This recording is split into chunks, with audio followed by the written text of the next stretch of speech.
આજ તારીખ 26/12/2025 ને શુક્રવાર આજ રોજ ગામ ઉમરાળા વાઘેલા જયંતિભાઈ બસુભાઈ બોલું છું ભાલવાળો.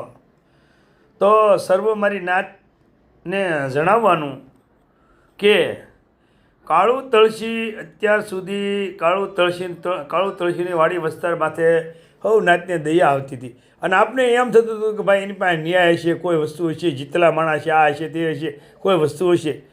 પણ આજની તારીખમાં કાળુ તળસીનો છોકરો હોય કે એના ભાઈનો છોકરો હોય, જેને હોય એ વિડીયો આપ્યો છે. વિડીયાની અંદર એવું આપ્યું છે કે ભાઈ સુરાધમા અને જયંતિ બસુ ગમેના વખામાં નીકળે એટલે એને લઈ લેવાના, ઉપાડી લેવાના છે.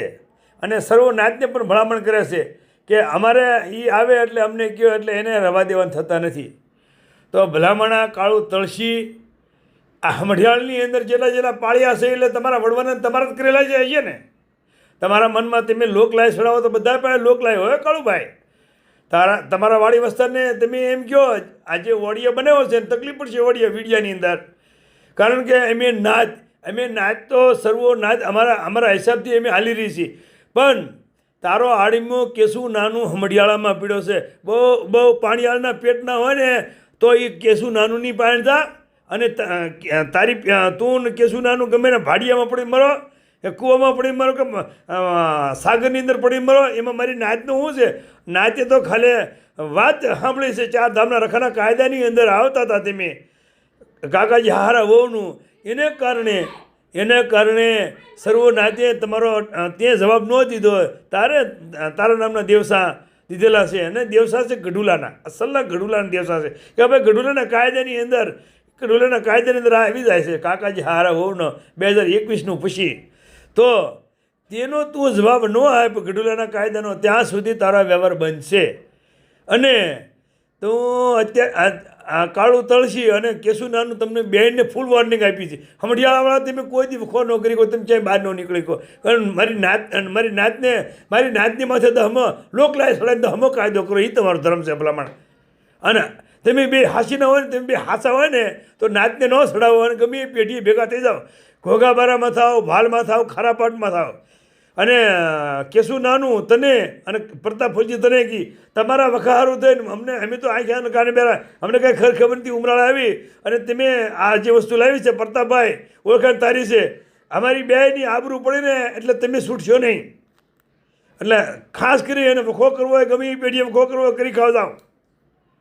પછી કાળુ તળસી તું એમ કે તારો છોકરો એમ કહે છે કે અમારા દેવસા ઉમરાળાવાળાના દેવસા ઉડી ગયા છે. તો ઉડી ગયા હોય તો એમ ક્યાં આડા પીડ્યા? તને કોઈ વ્યવહાર આપતો હોય તને તારા હગાવાલા જે 1000 બંધાણા છે એ 1000 તો છોડાય અને વ્યવહાર તો કરી ભલામણા. એટલે કાળુભાઈ તે જે વોર્નિંગ આપી છે ને કે નાચ સમાજમાં વખો અને વખાની અંદર અને આબરૂ પાડવા તો આવતા લેવો. કેશુભાઈ નાનું હાલે કેશુભાઈ હમઢિયાળામાં પીડ્યો છે, એની તો આબરૂ પાડતા રમતી હોય તો એની આબરૂ તું ન પાડીએ. તારો આડીમ્યો છે એની તો અમે નાચને હું આબરૂ પાડવાનું તું વળે. એટલે નાગાઈ કરશો તો હું આવડો બી ઢકાય છે. તમે નાગાઈ કરશો દીકરીઓને બેનું દીકરીઓની આડે તો તમે પડો છો. વેદ કરવાવાળા પડે બેનું દીકરીઓ આડે. અમે બેનું દીકરીઓ તમારી બેન દીકરીઓ આડે નથી પીડ્યા. એ 4 ધામના રખાને ખબર છે. તમે ઉતાર દીધો ને જવાબ દીધો ગમે પેઢીએ. તું ગમે કાળુ તળસી તું તારો કેસલો તમે તું વાણ્યો છે ને એ ભૂવો છે. ગમે એ પેઢી જે કાયદો કરીને ધરમપૂર કાઢી લો ને એમાં નાચને હું કાઢ મારો છો. અને હવે નાચનો એ કોઈની આબરૂ પાડી એટલે કાળુ તળસી કેશુનાનું સાંભળો. તમને બેને 20 વર્ષના વાડામાં નાખી દેવાના છે. 20 વર્ષના વાડામાં તમને બે નાખવાના છે. હમઢિયાળાવાળા તમામને 21 બહાર રહેવા દેવાના. એક પડતા હોય એટલે ફલજી બાબરી કુટુંબ ને બહાર કાઢીને. જય માતાજી.